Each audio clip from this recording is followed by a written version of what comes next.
байна л да. Энэ одоо 21-р зуун одоо гар утас энгийн байж байгаад ухаалаг болсон байгаа.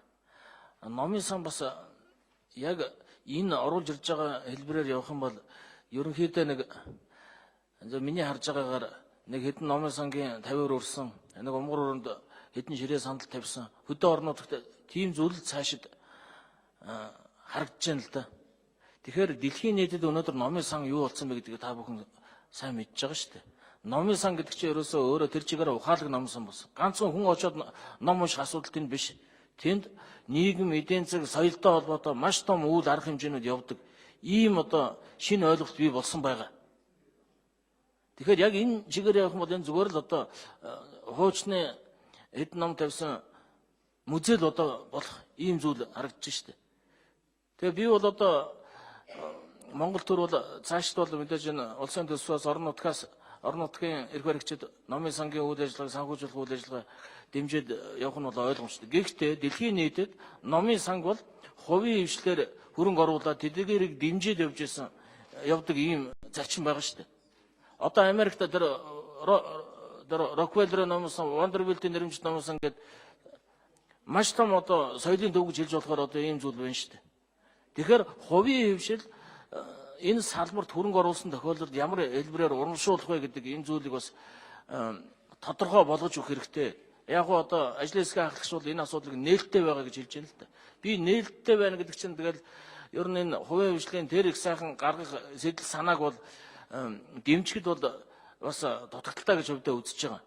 За тэгээ нөгөө талаар дэлхийд одоо олон сайтууд байдаг. Төлбөртөө тухайн одоо сонгодог зохиол хэрэгтэй материалаа татаад үздэг.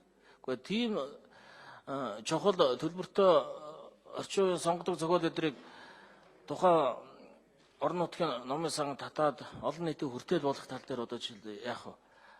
Сая зөвхөн хэвлэмэл бүтээгдэхүүнийг заавал одоо 30 хоногийн дотор оруулах хэрэгтэй гэж байна. Зүгээр электрон хувилбарыг одоо жишээлбэл яаж байршуулах вэ гэдэг энэ журам өдөр дээр хүртэл анхаарах хэрэгтэй байна.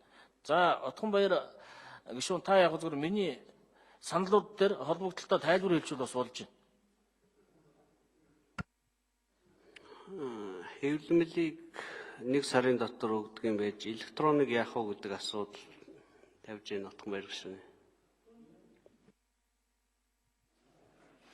За юу цахим номын сан цахим үйлчлэгээтэй холбоотой заалтууд бол 13 дугаар зөвлөл дээр орсон. Тэгээд энэнийг бол заавал хийх ёстой зүйлсүүдийг хэлээд энэ бол цаашаа зохиогчийн эрхийнхээ хууль муулиараа зохицуулагдаад явах юм харьцаа юм байна гэж ингэж үзсэн.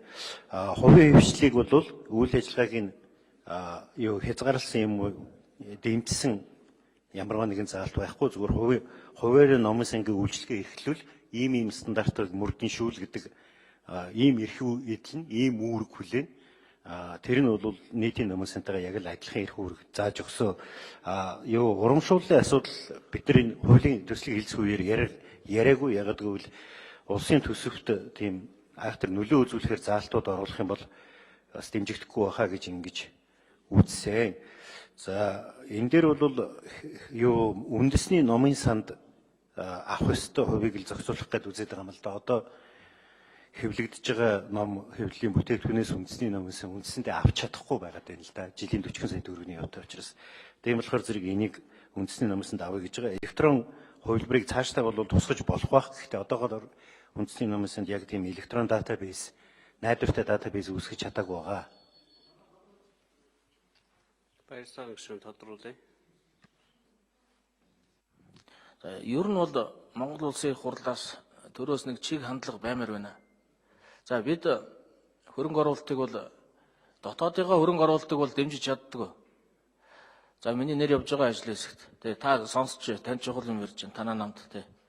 Тэгэхээр цаашид бид энэ хувийн хвшил энэ номын сангийн чиглэлд энэ салбарт хөрөнгө оруулах тал дээр бид төрөөс дэмжлэг урамшуул хөнгөлт заавал үзүүлэх ёстой.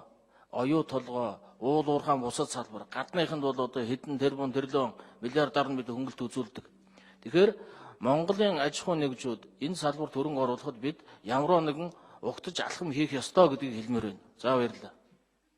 Ажлын хэсгийн гишүүн Гардхүүгийн баяр сайхан гишүүн асуух хариулах ёстой юм биш.